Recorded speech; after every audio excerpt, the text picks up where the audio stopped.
ఇక ఆర్ఎస్ ప్రవీణ్ కుమార్ గారు ఏమంటుండంటే ఎస్సీలను మోసం చేసి వారితోనే సన్మానాలని ఆర్ఎస్ ప్రవీణ్ కుమార్ గారు అంటున్నారు. వాస్తవానికి ఆర్ఎస్ ప్రవీణ్ కుమార్ సార్ మీద అయితే చాలా మంచి అభిప్రాయం ఉన్నది, చాలా గౌరవం ఉన్నది. కానీ ఈయన ఇట్లా మాట్లాడినప్పుడల్లా అందరికీ ఎన్నో ఆల్తా ఉంది. ఇది కూడా వాస్తవం.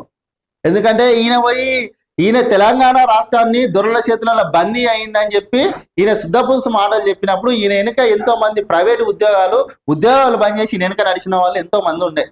ఈయన ఇప్పుడు పోయి ఎస్సీలను మోసం చేసి వాళ్ళతోనే సన్మానాలని ఈయన మాట్లాడుతుండ్రు. మరి ఇదే ఆర్ఎస్ ప్రవీణ్ కుమార్ గారు మేము మిమ్మల్ని అడుగుతున్నాం ఏంటంటే, మరి తెలంగాణ రాష్ట్రానికి నేను కావలి కుక్కనుంటా దళితుడే ముఖ్యమంత్రి అన్నప్పుడు మీరు ఏడికి పోయిర్రు?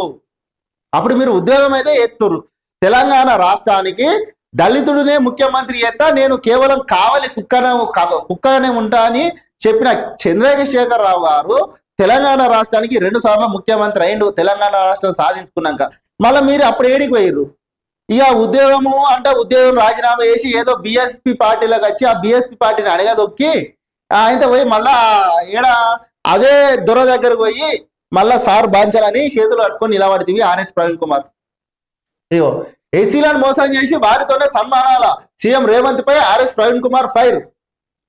ఇగో చేవెళ్ళ డిక్లరేషన్ పేరుతో ఎస్టీ ప్రజలను మోసం చేసి ఇవాళ ఏ మొగం పెట్టుకొని శిల్పకళ వేదికలో రేవంత్ రెడ్డి ఎస్సీ ఉద్యోగులతో సన్మానం చేయించుకుంటున్నారని బీఆర్ఎస్ రాష్ట్ర ప్రధాన కార్యదర్శి ఆర్ఎస్ ప్రవీణ్ కుమార్ ప్రశ్నించారు. ఇక ఆర్ఎస్ ప్రవీణ్ కుమార్ సార్, మేము మీకోసం ఎక్కువ మాట్లాడం. మీరు ఇప్పుడు ఏం మాట్లాడుతున్నారు కాంగ్రెస్ ప్రభుత్వం మీద?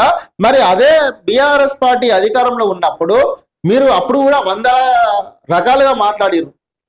మీరు నిజాయితీగా, నేను చెప్తున్నా కదా, మీరు వాస్తవానికి మీరు కేసీఆర్ దగ్గరికి ఇంకా మీరు ఏం చేసినా కానీ తెలంగాణ రాష్ట్రంలో ఉన్నటువంటి ప్రజలు మీ వెనుక కంపల్సరీ నడిచేటోళ్ళు దళితులందరూ.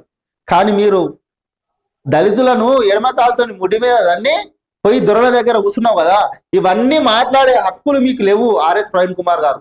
ఏవలైతే దళితులను అవమానించిన దొరలను మళ్ళా అదే దొరల దగ్గర పోయి మీరు ఉంటురు కదా, ఇది చాలా దుర్మార్గమైంది. ఆర్ఎస్ ప్రవీణ్ కుమార్ గారు, మీరు ఇప్పటికైనా ఈ బంద్ చేయరు, ఈ మాట్లాడు బంద్ చేయరు. ఇప్పటికైనా కేసీఆర్ కంటే రేవంత్ రెడ్డి దళితులకు ఏం చేస్తుండో ఒకసారి ఆలోచించుకోర్రి. దళితులకు ఏం పదవులు ఇస్తుండు, మరి కేసీఆర్ ఎట్లా ఇచ్చిండు? కేసీఆర్ ఉన్నప్పుడు దళితులకు ఎంత మంచిగా గౌరవం ఇచ్చిండు మంత్రులు ఉన్న వాళ్ళకి, అది ఒకసారి ఆలోచించుకోర్రి.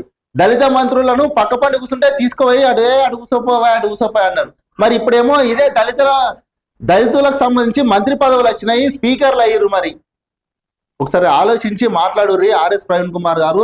ఇప్పటికి చెప్తున్నాము, మీ మీద మంచి ఒపీనియన్ ఉన్నది, ప్రజలకు మంచి పేరున్నది. కానీ మీరు ఆ పార్టీలకు పోయిర్రు, ఆ పేరు మొత్తం పోగొట్టుకురు. మీరు ఇప్పటికైనా బంద్ చేయరు, ఇవన్నీ అడ్డమైన మాటలు బంద్ చేయరు. బంద్ చేసి మంచిగా మాట్లాడు నేర్చుకోరు.